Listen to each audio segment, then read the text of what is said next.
मल में खून आना एक बहुत ही कॉमन समस्या है। आज हम इसके बारे में चर्चा करें। मल में खून 6 तरीके से आ सकता है। यदि मन में ताज़ा खून यानी फ्रेश रेड और ब्राइट रेड खून आ रहा है तो ये खून एनस और रेक्टम में प्रॉब्लम की वजह से आ सकता है।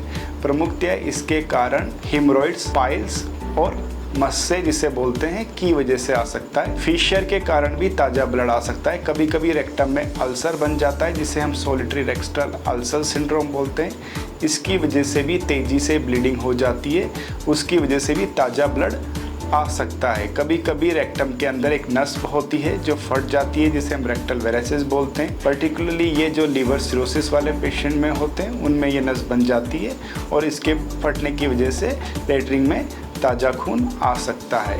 यदि पाइल्स की वजह से ब्लड आ रहा है तो ये ताज़ा ब्लड होता है। ये लेटरिन से सेपरेट होके आता है। लेटरिन येलो होती है और ये पेनलेस होता है। फिशर के अंदर ब्लड आने के साथ साथ में लेटरिन के रास्ते काफ़ी तेज़ दर्द होता है। ऐसा लगता है कि एनस में किसी ने चाकू लगा दिया है। दूसरा तरीके का जो ब्लड आता है वो मरून कलर ब्लड यानी डार्क रेड ब्लड आ सकता है।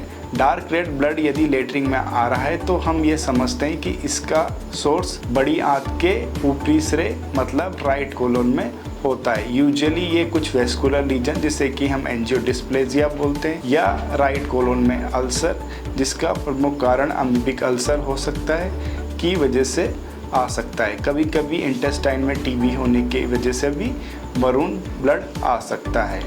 यदि लेटरिन में ब्लड म्यूकस के साथ मिक्स होके आता है तो ये कोलाइटिस की वजह से आ सकता है।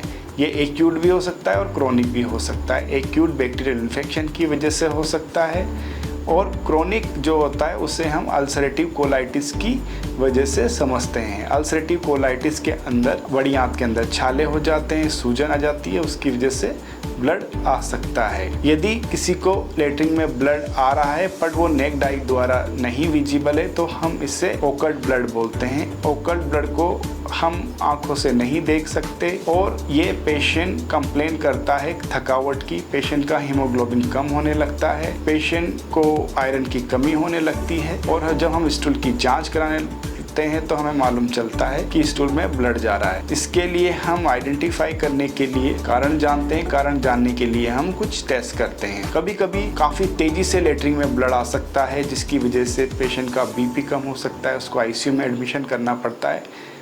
इसके प्रमुख कारण होते हैं यदि जो बड़ी आंत के अंदर डाइवर्टिकुला यानी गड्ढे होते हैं उसके पास में जो नस निकलती है वो कभी कभी वहाँ से फट जाती है, उसमें लीकेज हो जाता है, उसकी वजह से काफ़ी तेज़ी से ब्लीडिंग हो जाती है। ये एक इमरजेंसी सिचुएशन होती है, तुरंत हमें एंडोस्कोपी करनी पड़ती है और उस नस को ब्लॉक करना पड़ता है। कभी कभी टाइफाइड के अंदर भी काफ़ी तेज़ी से ब्लीडिंग हो सकती है। लेटरिन में ब्लीडिंग होने के बाद हम उसका कारण समझते हैं। कारण समझने के लिए कुछ टेस्ट करते हैं। पहले ब्लड के टेस्ट करते हैं, स्टूल के टेस्ट करते हैं, फिर सीटी स्कैन करते हैं और एंडोस्कोपी करते हैं। कारण समझने के बाद में इलाज किया जाता है।